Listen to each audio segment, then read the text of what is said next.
Hello everyone.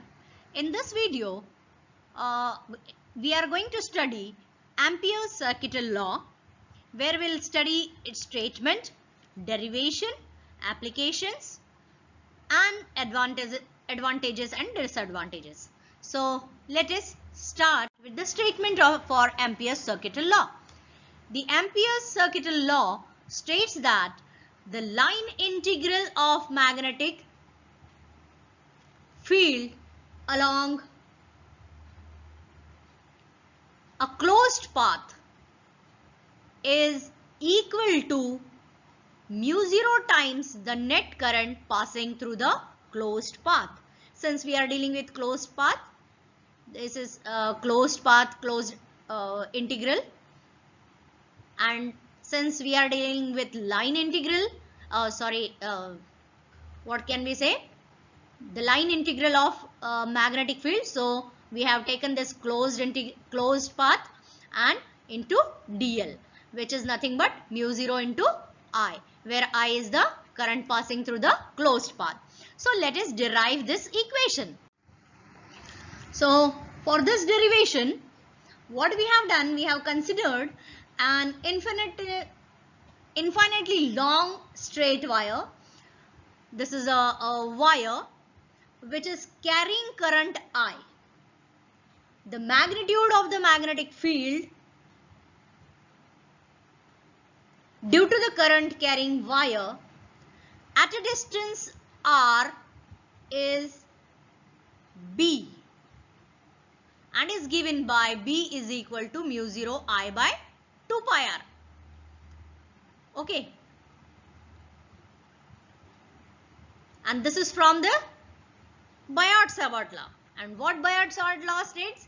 The magnitude of the magnetic field due to the current carrying wire at a distance from r, we can have the from Biot-Savart law, B is equal to mu0 I upon 2 pi r.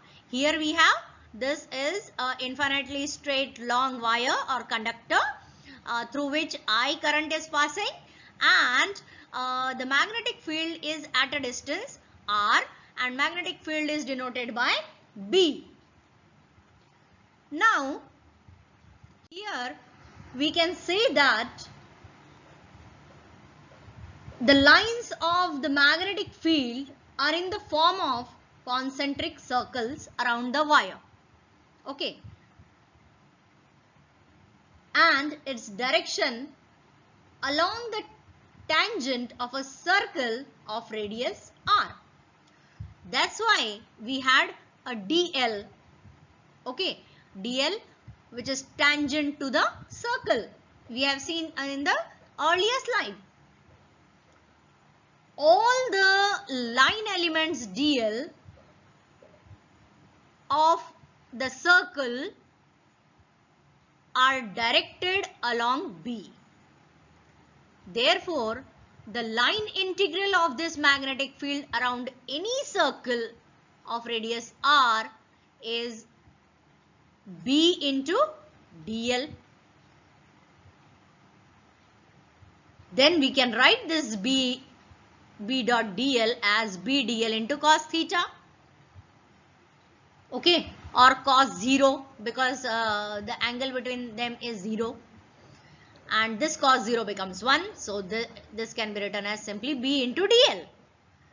As the magnitude of B is same all around the circle, we can write B line integral of B dl is nothing but B dl for closed path, line integral for closed path. And since B is constant, we can write this as B line integral for closed path dl. Okay. Now, this equation can be written as integral B dl, or what we had in the earlier statement, that is B into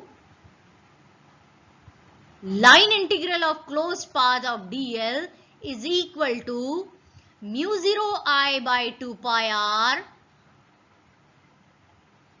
line integral closed part dl is equal to mu 0 I by 2 pi r, and this can be substituted by 2 pi r since it is closed path. And what closed path it is? Circular in form. Okay, because we have considered concentric circles from the center, that is the wire, straight wire. So this closed path line integral dl is equal to 2 pi r, which is the circumference of the circle. Then we can write this as Ampere's circuital law as closed integral path b dl is equal to mu 0 I. So this is all about the derivation. Let us see the applications of Ampere's circuital law. Ampere's circuital law is used to study the magnetic induction due to a long current. It is used to study the magnetic field created by long current carrying conducting cylinder. It is also used to find the magnetic field due to a conducting current carrying hollow cylinder. So all these are application. Let us see the advantages and disadvantages. Biot-Savart law may be derived from Ampere law. This is one advantage. Ampere law is more useful under certain symmetrical conditions. This law provides to bridge the gap between electricity and magnetism. It provides the mathematical relation between magnetic field and electric current. It provides the way to calculate the magnetic field that is produced as a result of an electric current moving through a wire of any shape. Now let us see the disadvantages. Ampere's circuital law is only applicable in magnetostatic, or it's only valid for the steady current. It only tells a current produces magnetic field and gives one way to compute it. The law only tells magnetic field produced by current, not all magnetic field present. So this is all about Ampere's circuital law. With this I stop here. Thank you.